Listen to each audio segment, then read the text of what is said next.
About 20 people were killed and several others injured in fresh attacks between farmers and herdsmen in Numan local government area of Adamawa State.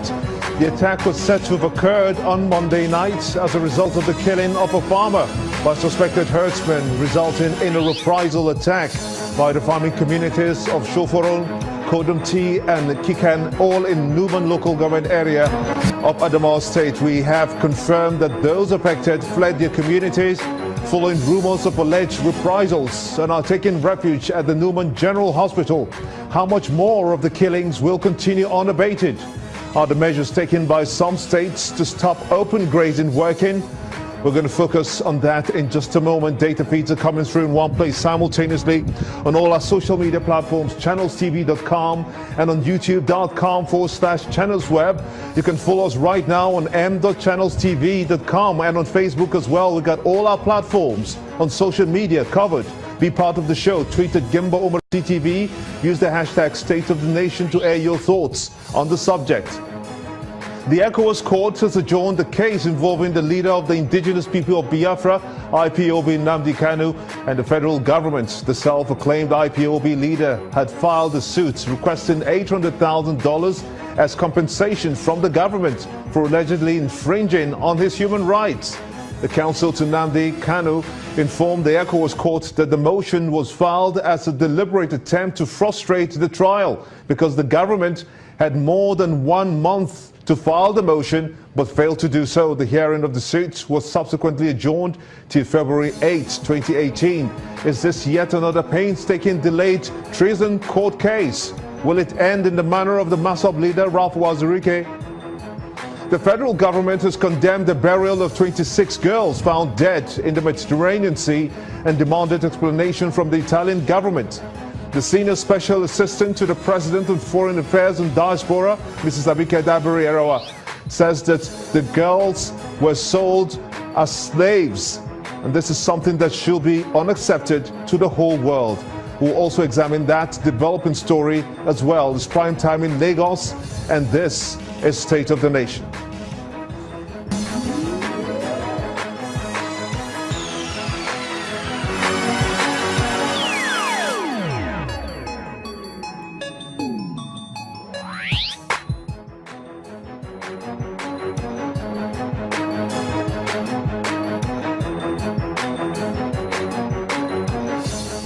Welcome everyone in Nigeria and the rest of the world. I am Gimba Umar and this is State of the Nation. Right behind me, data feeds are still coming through on all our social media platforms in one place simultaneously. Be part of the show. Tweet at Gimba Umar CTV and use the hashtag State of the Nation. We have we've got breaking news that the Zimbabwean President Robert Mugabe has indeed bowed out and he has resigned. We understand that after so much pressure and moves to get him impeached by members in that country, Robert Mugabe, who is 83 at the moment, has finally resigned from office. That will be 93 years old. He has actually resigned from office. That's the breaking news that we're following at this time. We're going to keep tabs on that story, but just before then, after concerted efforts to improve security at all levels of government, it has happened again. About 20 people were killed and several others injured in fresh attacks between farmers and herdsmen in Numan, Adamawa State. And this is coming on the heels of the controversial anti-open grazing laws in effect in Benue State, with Taraba State also looking at that possibility of adopting same fully. While that is ongoing, tragedy struck in Numan, Adamawa State. Let's get a better understanding of this. Oladende Ario is a security expert. He joins me in the studio. I want to thank you so much indeed for coming on State of the Nation at this time. This is happening just so unexpectedly, I would say, because we thought that after seeing the cases of Benue State enacting that law on the 1st of November that prohibits open grazing, and then we saw the Nasarawa State government, on the other hand, says that perhaps this is not the way to go because some of the grey areas were still hanging. What was your impression when you heard about this attack? I knew that it was a time bomb waiting to explode. Impunity has been brought to bear on all of these things. And I say impunity more on the part of the cattle men. Animal husbandry is a private business, and that's my own position at all times. To that extent, your business stops being legal or legitimate at the point where it destroys my own means of livelihood. I have seen classic cases in Edo State where somebody brought in funds from the US, set up a farm and planted plantain. He had a huge plantation, and in just 2 weeks, these people got there, they invaded the farm and destroyed everything. Not one stem was standing. Now, Ekiti State comes to my mind. They've had the law banning open grazing. Have you heard any news from there lately? No. Unfortunately, again, I read one of the the leaders of Mietiala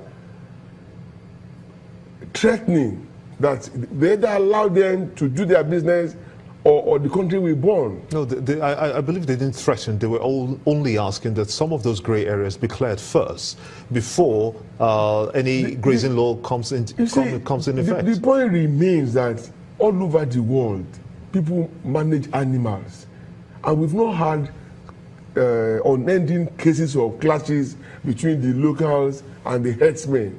Why is our own different?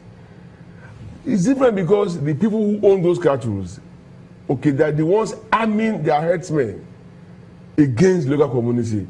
Otherwise, we keep saying these things. What's a herdsman doing with AK-47? So what would you recommend as the best way to approach in getting these killings to stop once and for all? You remember the federal government said they had imported some special grass or something that they will plant somewhere and keep them in particular location. Okay, I also remember when they came and said that the desertification is the reason why they had to migrate southwards. But the question remains, if you must migrate, the interests of the people, the indigenes, the farmers, should it not be taken into consideration? Must your own business come over and then destroy their means of livelihood? People borrowed money to invest in farms. What do you think about the trans-grazing route that cuts across Nigeria? Well, it's been there over the time. Should we close it? We cannot just close it like that because we all eat meat, okay? We all enjoy these things. I would prefer a situation whereby a more pragmatic approach, okay, can be brought in. Unfortunately, we cannot blame Benue State government for taking the action that they took because they've had to carry so much burden.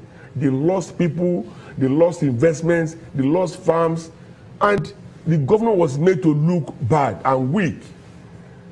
Okay, so closing it is not the solution, but they should be made to know that they must to the authority of the local people. One, number two, they must. They should not take the animals to farms.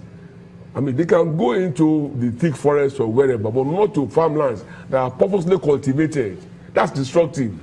Now, this particular one that happened in Adamawa State has to do with reprisal attacks, we hear, and then they staged this early morning attack when the Muslims were still having their morning prayers.